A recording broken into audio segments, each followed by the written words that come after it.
ఓం శాంతి. బాబా ఈరోజు మురళిలో అంతర్ముఖులుగా ఉండండి. నిన్న కూడా వినిపించారు. ఈరోజు కూడా ఈ స్థితి పైన అటెన్షన్ ఇప్పిస్తున్నారు. అంతర్ముఖి సదా సుఖి అంటారు. అంతర్ముఖిగా ఈ స్వయాన్ని పరిశీలించుకోండి, చూసుకోండి. నా స్థితి ఉన్నతంగా అవుతుందా? నేను ఉన్నతి కళలో ఉన్నానా? ఉన్నతి కళలో ముందుకు వెళ్ళడానికి ఎలాంటి లక్షణాలు మనలో ఉండాలో కూడా బాబా వినిపించారు. అలాగే బాబా అందరిలో గుణాలను చూడండి, అవగుణాలను చూడకండి. అందరిలో గుణాలను చూస్తూ మీరు స్వీకరించండి అన్నారు. ఇది 22 మార్చ్ मुरली। मीठे बच्चे, जितना समय मिले अंतर्मुखी रहने का पुरुषार्थ करो। बाहर मुक्ता में ना आओ, तब ही पाप कटेंगे। మధురమైన పిల్లలు,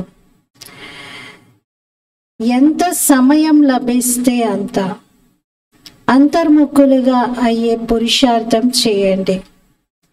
బాహ్యముఖతలోకి రాకండి, అప్పుడే పాపాలు కట్టవుతాయి. మధురమైన పిల్లలు, సమయం ఎంత దొరికితే అంత అంతర్ముఖులుగా ఉండే పురుషార్థం చేయండి. బాహ్యముఖతలోకి రాకండి, అప్పుడే పాపాలు తొలగిపోతాయి. జన్మ జన్మల పాపాల భారం ఉంది లోపల. అవన్నింటినీ తొలగించుకోవాలి అంటే ఇప్పుడు అంతర్ముఖిగా ఈ స్వయాన్ని చూసుకుంటూ మనస్సును బాబాతో, పరమాత్మతో జోడించాలి. బాహ్యముఖతలోకి వచ్చాము అంటే బయటి వస్తువులు, వ్యక్తులు, విషయాలు, పదార్థాలు, వీటితో కనెక్ట్ అయిపోతాం. అంతర్ముఖిగా అయినట్లయితే ఆత్మతో సంబంధం ఏర్పరచుకుంటాం, ఆత్మాభిమానిగా అవ్వగలుగుతాం. ఆత్మాభిమాని నుండి పరమాత్మాభిమానిగా అవుతాం.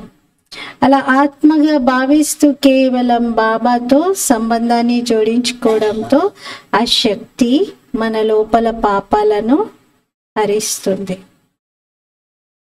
ప్రశ్న, चढ़ती कला का पुरुषार्थ क्या है जो बाप हर बच्चे को सिखलाते हैं? ఉన్నతి కళలో ముందుకెళ్లేందుకు పురుషార్థం ఏమిటి? అది బాబా ప్రతి ఒక్కరికి నేర్పిస్తున్నారు. ఉన్నతి కళలో ముందుకెళ్ళాలంటే ఏం పురుషార్థం చెయ్యాలి? అది బాబా మనకి నేర్పిస్తున్నారు ఆల్రెడీ. జవాబు, బాబా 2 విషయాలపైన అటెన్షన్ ఇప్పించారు. बच्चे, चढ़ती कला में जाना है तो बुद्धि योग एक पाप से लगाओ.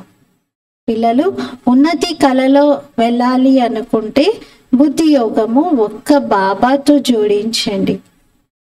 ఫలానా వారు ఇలా ఉన్నారు, వీళ్ళు ఇలా చేస్తున్నారు, వీళ్ళలో ఈ అవగుణం ఉంది, ఈ విషయాల్లోకి వెళ్ళే అవసరం లేదు. అవగుణాలు చూడటం నుండి ముఖం తిప్పుకోవాలి. అవగుణాలు అంటే ఇంకా మనం అటువైపు చూడకూడదు.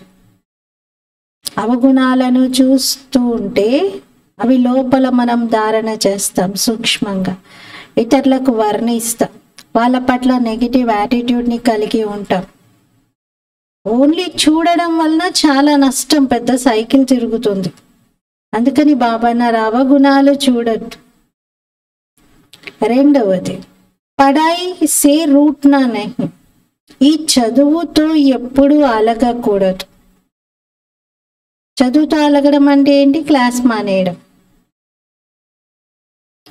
మురళీ మే जो अच्छी अच्छी पॉइंट्स है उन्हें धारण करते रहो. మురళీలో బాబా వినిపించే మంచి మంచి పాయింట్స్ ని ధారణ చేస్తూ ఉండండి, అప్పుడే ఉన్నతి కళ ఏర్పడుతుంది. ఒకటేమో బుద్ధి యోగం బాబాతో మాత్రమే జోడించాలి, ఎవరి అవగుణాలను చూడకూడదు. రెండవది చదువు. చదువులో బాబా చెప్తున్న పాయింట్స్ ని రోజు ఎప్పటికప్పుడు ధారణ చేస్తూ ఉంటే పైకెక్కుతూ ఉంటాం. ఉన్నతి కళలో ముందుకెళ్తాం. ఉన్నతి కళ కొద్ది కాలం తర్వాత ఎగిరే కళ. అలా చాలా ఫాస్ట్గా సంపూర్ణత గమ్యాన్ని చేరుకోగలుగుతాం. ఓం శాంతి. ఇప్పుడు ఇది జ్ఞానం యొక్క క్లాస్, ఉదయమేమో యోగం యొక్క క్లాస్. అంటే ఎర్లీ మార్నింగ్ అమృతవేళ మనము యోగం చేస్తాం. అమృతవేళ యోగం చేస్తున్నారు కదా, అది యోగం క్లాస్. ఇప్పుడేమో మురళీ క్లాస్, జ్ఞానం క్లాస్. యోగం ఏంటి? ఇది మీరు మంచి రీతిగా అర్థం చేయించాలి. ఎందుకంటే చాలా మంది హఠయోగాల్లో చిక్కుకున్నారు. ఉదయం లేచి ఆసనాలు చేసి నేను యోగం చేశాను అనుకుంటారు. అది యోగా. యోగం అంటే ఏంటి? మనస్సును బాబాతో జోడించటం. మనస్సుతో ప్రయాణించి పరంధామం యాత్ర చేసి బాబాని శక్తిని తీసుకుంటూ ఉండటం. హఠయోగము మనుష్యులు నేర్పిస్తారు. ఇదైతే రాజయోగం, పరమాత్ముడే నేర్పిస్తారు. ఎందుకంటే ఇక్కడ రాజులు ఎవరూ లేరు రాజయోగాన్ని నేర్పించడానికి. లక్ష్మీనారాయణలను భగవాన్ భగవతి అంటారు. వారు రాజయోగాన్ని నేర్చుకున్నారు. అందుకే భవిష్యత్తులో భగవాన్ భగవతిగా అయ్యారు. ఇది పురుషోత్తమ సంగమ యుగం కోసం బాబా ఎక్స్ప్లెనేషన్ ఇస్తున్నారు. దీన్ని ఏమంటారంటే పురుషోత్తమ యుగము అంటారు. పురాణి और नई दुनिया का बीच, పాత మరియు కొత్త ప్రపంచం యొక్క సంధి సమయం ఇది. పురాణి మనుష్య నయ దేవతాయి, పాత మనుష్యులు కొత్త దేవతలు అంటున్నారు. ఈ సమయంలో మనుష్యులందరూ పాతవారే. కొత్త ప్రపంచంలో కొత్త ఆత్మలు, దేవతలు ఉంటారు. అక్కడ మనుష్యులు ఉండరు. చూడడానికి దేవతలు మనుష్యుల రూపంలోనే ఉన్నట్టుగా మనకు అనిపిస్తుంది, కానీ వాళ్ళని మనుష్యులు అన్నారు, దేవతలు అంటారు. ఎందుకంటే దైవీ గుణాలతో పరిపూర్ణంగా ఉన్నారు. అందుకే దేవీ దేవత అంటారు. పవిత్రంగా కూడా ఉంటారు. బాబా పిల్లలకు అర్థం చేయిస్తున్నారు. కామం మహాశత్రువు. ఇదే రావణుని యొక్క మొట్టమొదటి భూతం. కొందరైతే క్రోధం కూడా బాగా చేస్తారు. క్రోధం కూడా భూతమే.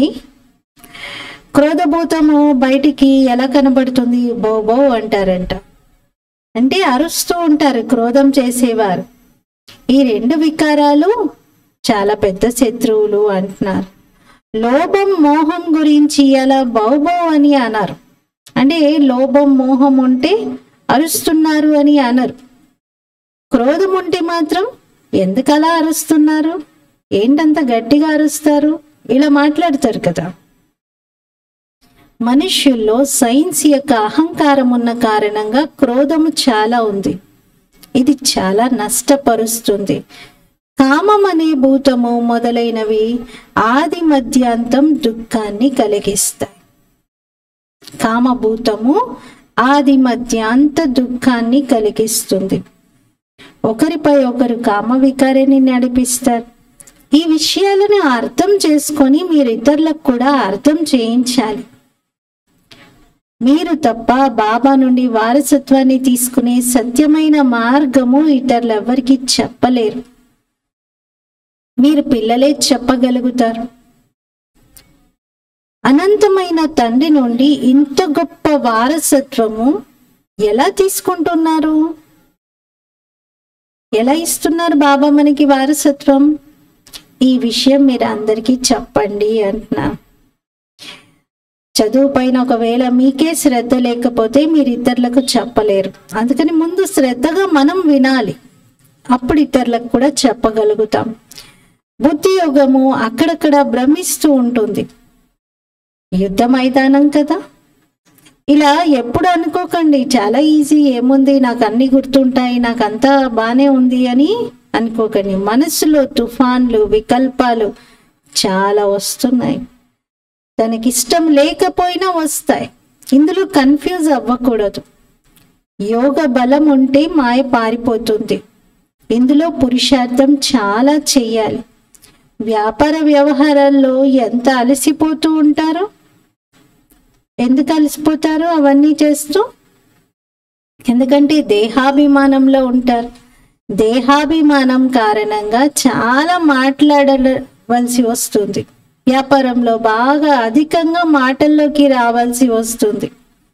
బాబా అంటారు ఆత్మాభిమానిగా కండి. ఆత్మాభిమానిగా అవ్వడంతో మీరు ఏదైతే సంకల్పం చేస్తారో అదే జరుగుతుంది. ఏదైతే బాబా అర్థం చేయిస్తున్నారో మీరు ఇతరులకి అర్థం చేయించగలుగుతారు. స్వయాన్ని ఆత్మగా భావించి తండ్రిని జ్ఞాపకం చేయండి. బాబా శిక్షణని ఇస్తున్నారు.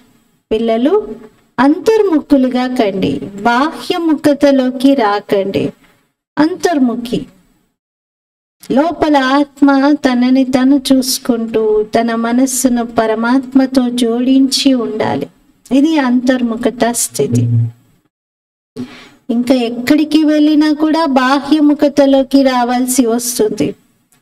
బాబా అంటారు సరే, సమయం దొరికినంత, తీరిక ఉన్నంత, వీలైనంత వరకు అంతర్ముఖులుగా అవ్వండి. అప్పుడే పాపాలు తొలగిపోతాయి. లేకపోతే పాపాలు తొలగవు, ఉన్నత పదవి పొందలేరు. జన్మ జన్మాంతరాల పాపాలు తలపైన ఉన్నాయి. అందరికంటే అధికంగా పాపాలు బ్రాహ్మణులే చేశారు. అందులో కూడా నెంబర్ వారీగా ఉన్నారు. ఎవరైతే చాలా ఉన్నతంగా తయారవుతున్నారో వాళ్ళే అందరికంటే క్రిందకు పడిపోయారు. ఎవరైతే ప్రిన్స్ గా అయ్యారో వారే మళ్ళీ బెగర్ గా అయిపోయారు. డ్రామాను మంచి రీతిగా అర్థం చేసుకోవాలి. ఎవరైతే మొదట వచ్చారో వారు తప్పనిసరిగా మళ్ళీ వస్తారు. ఇంతకు ముందు కల్పంలో వచ్చినటువంటి వారందరూ ఇప్పుడు మళ్ళీ వస్తారు. ఎవరైతే ఇంతకు ముందు పావనంగా అయ్యారో మళ్ళీ వారిప్పుడు పతితంగాను అవుతారు. పావనంగా అయ్యే పురుషార్థం కూడా చేస్తారు. బాబా అంటారు నేను వచ్చేది అనేక జన్మల అంతిమంలో, అది కూడా వానప్రస్థ స్థితిలో. ఈ సమయంలో చిన్న పెద్ద అందరిది వానప్రస్థ స్థితి ఉంది. బాబా విషయంలో గాయనం ఏమని చేశారు? సర్వుల సద్గతి చేసేవాడు అంటారు. వారైతే పురుషోత్తమ సంగమ యుగంలోనే వస్తారు. ఈ పురుషోత్తమ సంగమ యుగాన్ని కూడా జ్ఞాపకం ఉంచుకోవాలి. మనుషులకి ఇది కలియుగం అని బాగా గుర్తుంది కదా. సంగమ యుగం గురించి అయితే మీకు మాత్రమే తెలుసు. మీలో కూడా నంబర్ వారీగా ఉన్నారు. కొంతమందికి అయితే తన వ్యాపార వ్యవహారాల విషయాలే గుర్తుంటాయి. బయటి విషయాలతో కొంచెమైనా ముఖాన్ని మీరు తొలగించుకుంటేనే కదా మీకు ఈ విషయాలు లోపల నిలిచేవి, ధారణ జరిగేది. కానీ ఎప్పుడు చూసినా బయటి విషయాల ఆలోచనలు చింతనలోనే ఉంటే ఈ విషయాల ధారణ ఎలా జరుగుతుంది? అంతిమ కాలంలో ఎవరైతే స్త్రీని స్మరిస్తారో వారు వెళ్ళి తర్వాత జన్మలో వేశ్యగా జన్మ తీసుకుంటారు అంటారు.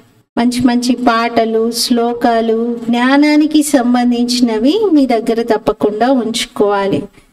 ఇంకా మనం ఈ చీచీ ప్రపంచం నుండి వెళ్ళిపోయేదే ఉంది.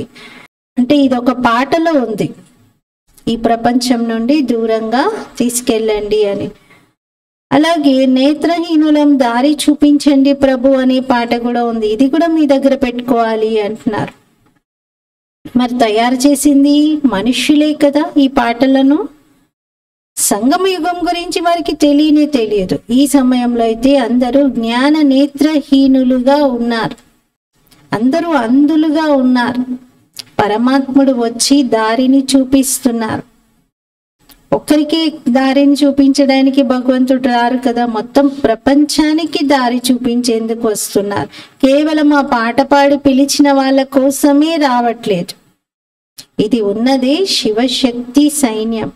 ఈ శక్తి సైన్యం ఏం చేస్తుంది? మరి శ్రీమతం అనుసారంగా కొత్త ప్రపంచ స్థాపన చేస్తుంది. మీరు రాజయోగాన్ని నేర్చుకుంటున్నారు. భగవంతుడు తప్ప ఈ రాజయోగం ఎవ్వరూ నేర్పించలేరు. భగవంతుణ్ణి నిరాకారుడు అంటారు. వారికి తన శరీరమే లేదు. మిగతా అందరూ కూడా శరీరదారులు. ఉన్నతోన్నతమైన వారు బాబా ఒక్కరే. వారే మనకి చదివిస్తున్నారు. ఎతుతుం హి జానో, ఎలా చదివిస్తున్నారు అది మీకే తెలియాలి అంటున్నారు. తుమారీ మే బి నంబర్ వార్ హై, మీలో కూడా నంబర్ వారీగా ఉన్నారు. మీరు ఇతరులకు కూడా వార్నింగ్ ని ఇవ్వాలి అంటున్నారు. పెద్ద పెద్ద వార్తాపత్రికల్లో వేయాలి. అంటే పరమాత్మ అవతరణ సమయం యొక్క సమాప్తి ఎలా ఇప్పుడు దగ్గర పడింది అనేది అందరికీ తెలియచేయాలి. మనుషులైతే యోగం నేర్పిస్తారు, అది హఠయోగం. రాజయోగం ఒక్క పరంపిత పరమాత్ముడు తండ్రే నేర్పించగలుగుతారు. దీనితో ముక్తి, జీవన్ముక్తి లభిస్తుంది. హఠయోగంలో రెండు లభించవు, ముక్తి లభించదు, జీవన ముక్తి లభించదు. హఠయోగము పరంపర నుండి నడుస్తుంది, పాతది, పురాతన కాలం నుండి, ప్రాచీనం నుండి హఠయోగం కూడా నేర్చుకుంటూనే ఉన్నారు. ఈ రాజయోగము కేవలం సంగం యుగంలో బాబానే నేర్పిస్తారు. బాబా అర్థం చేయించారు. మీరు ఉపన్యాసం ఇవ్వడానికి టాపిక్స్ కూడా రాయాలి, కానీ పిల్లలు అలా బాబా చెప్పినట్లుగా చేయట్లేదు. శ్రీమతం పైన చాలా కొద్ది మంది పిల్లలే నడుస్తున్నారు. ఏదైనా ఉపన్యాసం ముందుగా రాసుకొని తర్వాత పక్కా చేసుకోండి, అప్పుడు బాగా గుర్తుంటుంది. మీరు ఓరల్ గానే ఉపన్యాసం ఇవ్వాలి, మీరు చదివి వినిపించడం చేయకూడదు. విచార సాగరమంతన చేసి ఉపన్యాసం ఇస్తే చాలా శక్తి నిండుతుంది. స్వయాన్ని ఆత్మగా భావించి తర్వాత మీరు ఎదుటి వాళ్ళను కూడా అందరినీ ఆత్మగా చూస్తూ మాట్లాడండి అంటున్నారు. నేను నా సోదరులకు వినిపిస్తున్నాను అనుకోండి, ఇలా భావించడంతో చాలా శక్తి నిండుతుంది. ఇదైతే చాలా ఉన్నతమైన గమ్యం.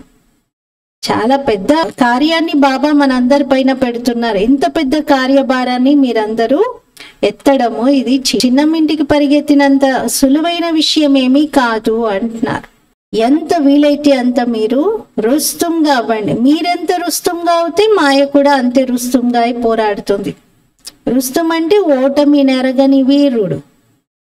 యుద్ధంలో ఒక సైనికుడు, ఆయనకి ఓటమి అంటే ఏంటో తెలియదు, ప్రతి దాంట్లో ఆయన విజయం పొందేవాడు. అలాంటి వీరుడు గ్రీక్లో స్టోరీ ఉంది, రుస్తుంది. బాబా అంటారు మీరు అలాంటి రుస్తుం లాగా కావాలి. ఎలా అయితే అతను ఎప్పుడు ఓడిపోలేదో అలా అవ్వాలి. మాయ కూడా మీరు రుస్తుంగా అవుతే అది కూడా అంతే శక్తిని పుంజుకొని మీ దగ్గర దాడి చేయడానికి వస్తుంది అంటారు. అంగదుడి ఉదాహరణ కూడా బాబా చెప్తారు. మహావీర్గా ఉండేవాడు, రుస్తుంగా ఉండేవాడు. అందుకే రావణుడు సైతం అంగదుడిని కదిలించలేకపోయాడు. అవేమీ స్థూలమైన విషయాలు కాదు. అంటే స్థూలంగా కాలు గోరును కూడా కదిలించలేకపోయారు, కాలును కదిలించలేకపోయారు, కాలుని బట్టి అందరూ లాగే ప్రయత్నం చేశారు. అది స్థూలమైన విషయం కాదు అంటున్నారు. అది నిశ్చయం యొక్క బలం. శాస్త్రాల్లో అయితే అలా కట్టుకథలు రాసేశారు. ఈ చెవులు పరమాత్మ తండ్రి యొక్క మనోహరమైన జ్ఞానాన్ని వినేటువంటివి. ఇవి కట్టుకథలు విని విని పూర్తిగా బండలాగా మారిపోయాయి, రాయిలాగా అయిపోయాయి అంటున్నారు. ఏవి? చెవులు. భక్తి మార్గంలో మన తలంతా అరిగిపోయింది అంటున్నారు. అంటే మస్తకం అరిగిపోయింది. ప్రతి గడప దగ్గర మస్తకంని పెట్టేసి దండం పెట్టుకుంటూ అలా మాటి మాటికి తల వంచాం కదా. బాబన్నారు మీ మస్తకమే అరిగిపోయింది చూడండి. ధనమంతా పోగొట్టుకున్నారు, మెట్లు క్రిందకు దిగుతూనే వచ్చారు. 84 జన్మల యొక్క కథ. ఎవరైతే భక్తి చేశారో వాళ్ళందరూ చివరికి వచ్చేసారు. ఇప్పుడు బాబా పైకి ఎక్కిస్తున్నారు, మళ్ళీ క్రిందకు వచ్చేసిన వారందరినీ పైకి ఎక్కిస్తున్నారు, పైకి ఎక్కడం నేర్పిస్తున్నారు. మీరందరూ ఉన్నతి కలలో ఉన్నారు. ఒకవేళ బుద్ధి యోగం బాబాతో జోడించినట్లయితే తప్పనిసరిగా క్రిందకి పడిపోతారు. బాబాని జ్ఞాపకం చేస్తూ ఉండండి, పైకి ఎక్కుతూ ఉంటారు. శ్రమ అయితే ఉంది ఇందులో, కానీ పిల్లలు తప్పులు చేస్తూ ఉంటారు. శ్రమ పడుతూ కూడా మరోవైపు తప్పులు చేస్తూ ఉండడంతో ఎక్కడిదక్కడే ఉంటుంది స్థితి. అందుకే బాబాని అటెన్షన్ ఇవ్వండి. వ్యాపారంలో కూడా తండ్రిని జ్ఞానాన్ని పిల్లలు మర్చిపోతూ ఉన్నారు. మాయ తుఫాన్లలో తీసుకొస్తుంది. ఫలానా వాళ్ళు ఇలా ఉన్నారు, వీళ్ళు ఇలా చేస్తున్నారు, ఈ బ్రాహ్మణి ఇలా, ఈ అక్కయ్య అలా, ఆ అక్కయ్య ఇలా, వీళ్ళలో ఈ అవగుణం, ఇవే చర్చ చేస్తూ ఉంటారు. అరే ఇస్మే తుమ్కు క్యా జాతా హై, బాబాన్నారు ఇందులో మీదేం పోతుంది, వాళ్ళు అలా ఉంటే ఇలా ఉంటే మీకేంటి అంటున్నారు. సర్వగుణ సంపన్నంగా అయితే ఎవరు తయారు కాలేదు కదా. మీరు ఎవరిలోని అవగుణాలను కూడా చూడకూడదు, గుణాలని గ్రహించాలి అంటున్నారు. అవగుణాలు చూడడం నుండి ముఖం తిప్పుకోండి. మురళి మీకు లభిస్తుంది, మురళి విని ధారణ చేస్తూ ఉండండి. బుద్ధితో అర్థం చేసుకోవాలి, ఇవి బాబా పూర్తిగా కరెక్ట్ విషయాలు నా కోసం చెప్తున్నారు అని. ఏదైతే మీకు సరిగ్గా అనిపించదో దాన్ని వదిలిపెట్టండి, పక్కన పెట్టండి. కానీ చదువుతో ఎప్పుడూ అలగకూడదు. కొందరు అక్కేలతో అలుగుతారు, టీచర్స్తో అలుగుతారు, చదువుతో అలుగుతారు, బాబాతో కూడా అలుగుతారు. వాళ్ళకి ఏదైనా లౌకికంలో ఏదైనా జరిగితే దానికి బాబాతో అలుగుతారు. బాబా నాకు ఇలా చేశారు కదా, బాబానే వాళ్ళకి ఆ సమస్య తీసుకొచ్చారని, బాబానే ఆ సమస్యలో వాళ్ళని ఫెయిల్ చేశారని, అలా మొత్తం అంతా నెపం బాబా మీద వేసేసి చదువు మానేస్తారు. ఇలా ఉన్నారు చాలా మంది. సెంటర్స్కి రానే రారు. ఎవరు ఎలా ఉన్నా సరే మీ పని మురళి వినడం. మురళిని తప్పనిసరిగా వినాలి. మురళి ఏదైతే వింటారో దాంట్లో మంచి మంచి పాయింట్స్ని ధారణ చెయ్యాలి. ఎవరితో మాట్లాడాలనిపించట్లేదు మీకు అంటే సరే, వచ్చి మురళిని విని శాంతిగా వెళ్ళిపోండి. అంతేకాని నాకు వీళ్ళతో పడదు, వీళ్ళలో ఇది ఉంది అది ఉంది, వీళ్ళు ఇలా చేశారు నాకు అలా చేశారని చెప్పేసి అసలు క్లాసే మానేసి ఇంట్లో కూర్చోవడం చేయకండి అంటున్నారు.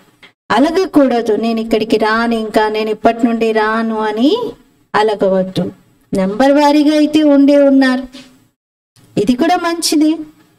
మీరు ఉదయమే కూర్చొని బాబాని జ్ఞాపకం చేస్తారు, బాబా మీకు సర్చ్ లైట్ని ఇస్తారు, బాబా అనుభవం వినిపిస్తున్నారు.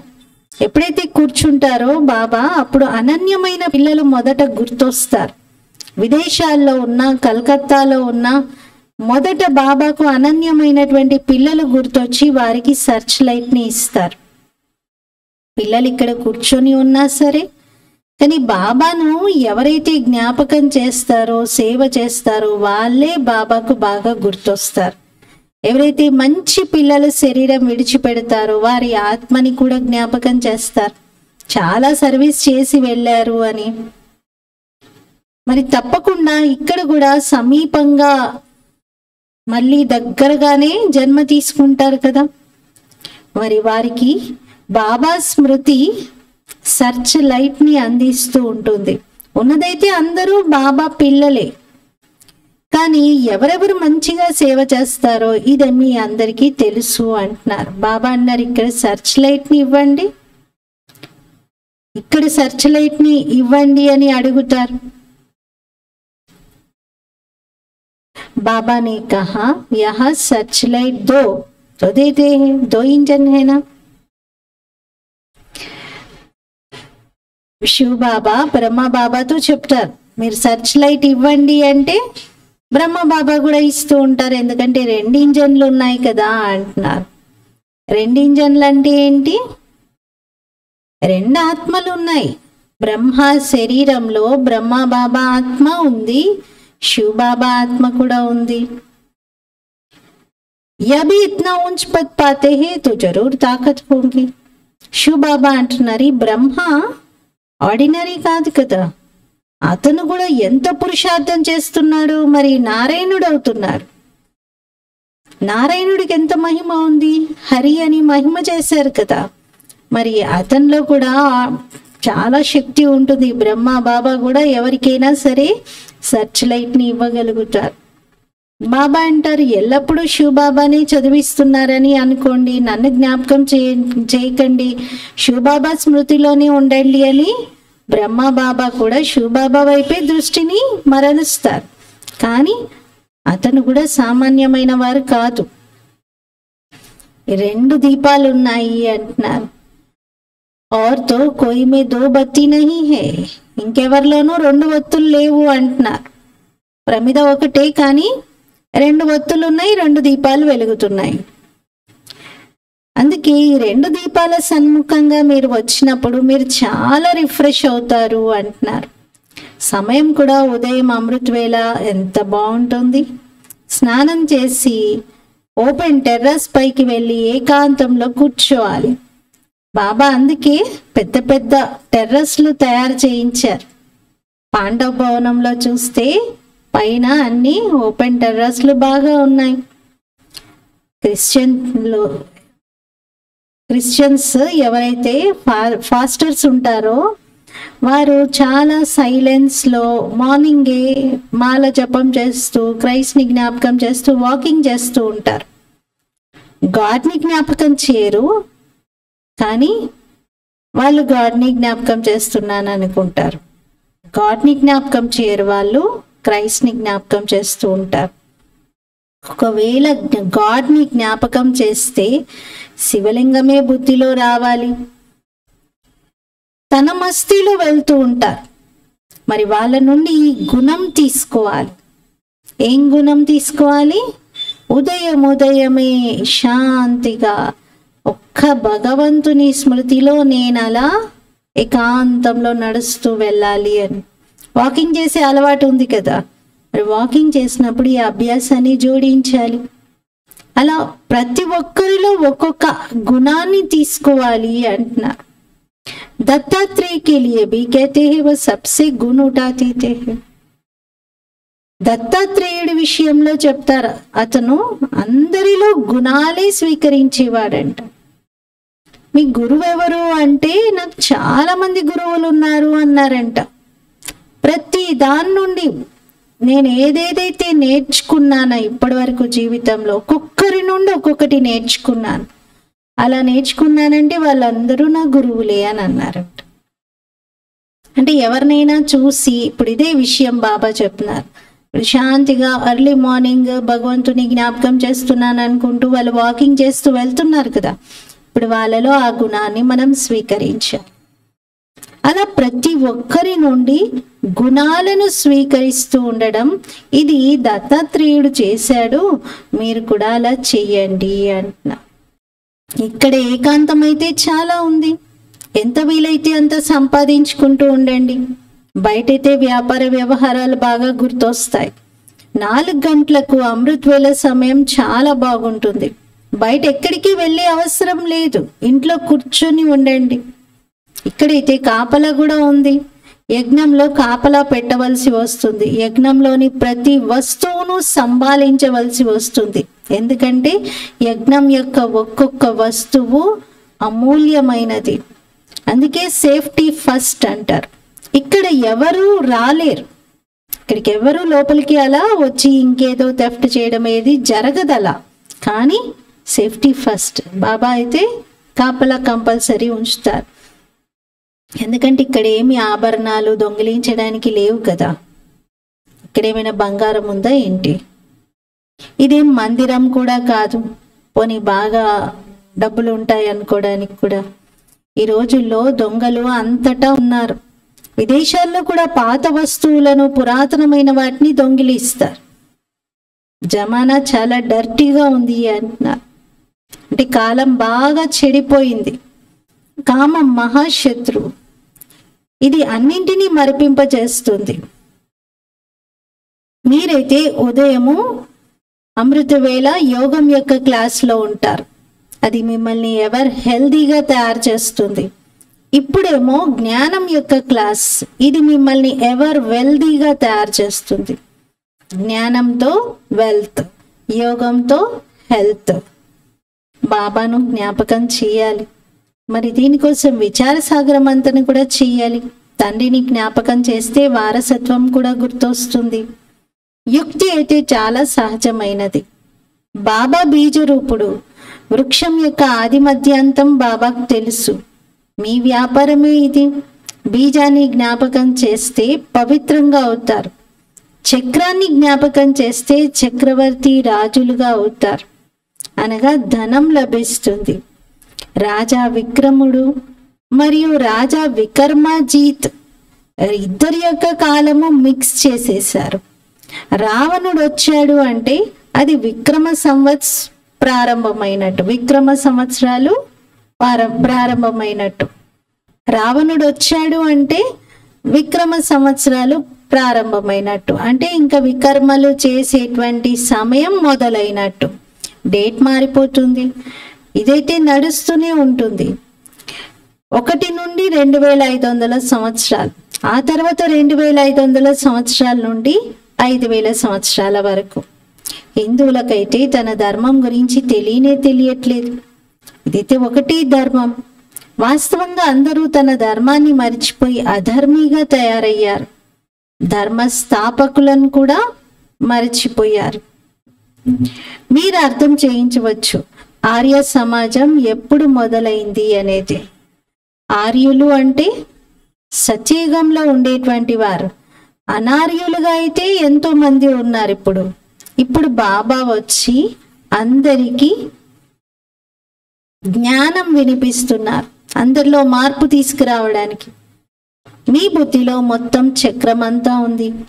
ఎవరైతే మంచి పురుషార్థిగా ఉంటారో వారు స్వయం తెలుసుకోగలుగుతారు. ఇతరులకు కూడా ఇదే పురుషార్థం చెయ్యండి అని ప్రేరణని ఇస్తారు. బాబా అయితే పేదల పాలిట పెన్నిది. గ్రామాల్లో ఉన్న వారికి కూడా మీరు బాబా సందేశాన్ని ఇవ్వాలి. 6 చిత్రాలు సరిపోతుంది అంటున్నారు. 84 జన్మల యొక్క చిత్రము ఇది చాలా బాగుంటుంది. అంటే మెట్ల చిత్రము, దీనిపైన మంచిగా అర్థం చేయించాలి. కానీ మాయ ఎంత ప్రబలంగా, ఎంత గట్టిగా ఉంది అంటే అన్ని విషయాలను మరిపింపచేస్తుంది. ఇక్కడైతే 2 లైట్లు కలిసి ఉన్నాయి. ఒకటి బాబా యొక్క లైట్, ఇంకొకటి ఈ బ్రహ్మ యొక్క లైట్ అంటున్నారు. ఇద్దరు జబర్దస్త్గా ఉన్నారు. కానీ మీరేమంటున్నారంటే మీరు ఒక్క జబర్దస్త్ లైట్నే పట్టుకోండి. ఒక జబర్దస్త్ లైట్ ఎవరు? శివబాబా. పిల్లలందరూ ఇక్కడికి పరిగెత్తుకుంటూ వస్తారు, అనుకుంటారు డబల్ లైట్ ఉంది, ఈ శరీరం లోపల డబల్ లైట్ ఉంది అని. బాబా సన్ముఖంగా వినిపిస్తున్నారు. గాయనం ఉంది కదా, మీ ద్వారానే వింటాను, మీరు చెప్పిందే చేస్తాను, మీ ద్వారానే అన్ని కర్మలు నేర్చుకుంటాను, మీతోడే ఉంటాను, మీతోనే మాట్లాడతాను, మీతోనే పడుకుంటాను. కానీ అలా లేర్లేండి అంటున్నారు. బాబా అన్నారు ఇక్కడ మీరు 8 రోజులు కూర్చుంటే చాలు అంటున్నారు. వారం రోజులు లేదా 8 రోజులు చాలు, అంతే. మళ్ళీ ఇక్కడే ఉండిపోతాను, బాబా నీతోడే ఉంటాను, నేను వెళ్ళను అని అనడం కాదు. ఇది బుద్ధిని తోడుంచుకునేటువంటి విషయం. అంటే బుద్ధి ద్వారా బాబా తోడు ఉండాలి తప్ప స్థూలంగా ఉండిపోతాను, ఇక్కడే ఉంటాను అనేది కాదు. ఇక్కడే అందరినీ కూర్చోబెడితే ఎంతమంది అయిపోతారు? డ్రామా అనుసారంగా మొత్తం అంతా పాత్ర నడుస్తుంది. మీకు ఆంతరిక సంతోషం చాలా ఉండాలి. ఈ సంతోషము ఎవరైతే ఇతరులను తన సమానంగా తయారు చేస్తారో వాళ్ళకే అధికంగా ఉంటుంది. ప్రజలను తయారు చేస్తేనే కదా మీరు రాజులుగా అయ్యేది. పాస్పోర్ట్ కూడా కావాలి. బాబాని ఎవరైనా అడిగారనుకోండి, బాబా వెంటనే చెప్పగలుగుతారు. స్వయాన్ని చూసుకోండి, నాలో ఏమేమి అవగుణాలు ఉన్నాయి అని. స్తుతి, నింద అన్నీ సహించుకోవాలి. యజ్ఞం నుండి ఏది లభిస్తే దాన్ని సంతోషంగా తీసుకోవాలి. యజ్ఞం యొక్క భోజనం అంటే మీకు చాలా ప్రేమ ఉండాలి. సన్యాసులు పళ్ళెం కడిగి కూడా తాగుతారు, ఎందుకంటే భోజనానికి బాగా మహత్వం ఉంది. మరి బాబా యజ్ఞం భోజనానికి ఇంకా చాలా మహత్వం ఉంది. సమయం ఎటువంటిది రాబోతుంది అంటే మీకు ధాన్యం దొరకదు, తినడానికి ఏమీ ఉండదు, మరి అన్నీ సహించుకోవాల్సి వస్తుంది. అప్పుడే మీరు పాస్ అవ్వగలుగుతారు. अच्छा, मीठे मीठे सिकिलती बच्चों प्रति माता पिता बाप दादा का याद प्यार और गुड मॉर्निंग। रूहानी बाप की रूहानी बच्चों को नमस्ते। हम रूहानी बच्चों की रूहानी बाप दादा को याद प्यार गुड मॉर्निंग और नमस्ते। मेरा बाबा मीठा बाबा प्यारा बाबा शुक्रिया बाबा। ధారణ కోసం ముఖ్య సారము. ఫస్ట్ పాయింట్, ఇతరుల్లో అవగుణాలను చూడడం నుండి ముఖం తిప్పుకోవాలి. చదువుతో ఎప్పుడు అలగకూడదు. దత్తాత్రేయుని సమానంగా అందరిలో గుణాలనే స్వీకరించాలి. సెకండ్ పాయింట్, బయట బుద్ధిని తొలగించి అంతర్ముఖులుగా అయ్యే అభ్యాసం చేయాలి. వ్యాపార వ్యవహారాదులు చేసుకుంటూ ఆత్మాభిమానిగా ఉండాలి. అధికంగా మాటల్లోకి రాకూడదు. ఫస్ట్ పాయింట్లో బాబా అందరిలో గుణాలే చూడాలి అంటూ దత్తాత్రేయుడిని ఎగ్జాంపుల్ చెప్తున్నారు. సెకండ్ పాయింట్లో అంతర్ముఖిగా అయ్యే అభ్యాసం చేయండి, ఎక్కువ మాటల్లోకి రాకండి అంటున్నారు. वरदानमु, ईश्वरीय सेवा के बंधन द्वारा समीप संबंध में आने वाले रॉयल फैमिली के अधिकारी भव. ఈశ్వరీయ సేవ యొక్క బంధనము ద్వారా సమీప సంబంధంలోకి వచ్చేటువంటి రాయల్ ఫ్యామిలీకి అధికారి భవ. వివరణ, ఈశ్వరీయ సేవ యొక్క బంధనము సమీప సంబంధంలోనికి తీసుకొస్తుంది. ఎంత సేవ చేస్తారో అంత సేవ యొక్క ఫలం సమీప సంబంధంలోకి వస్తారు.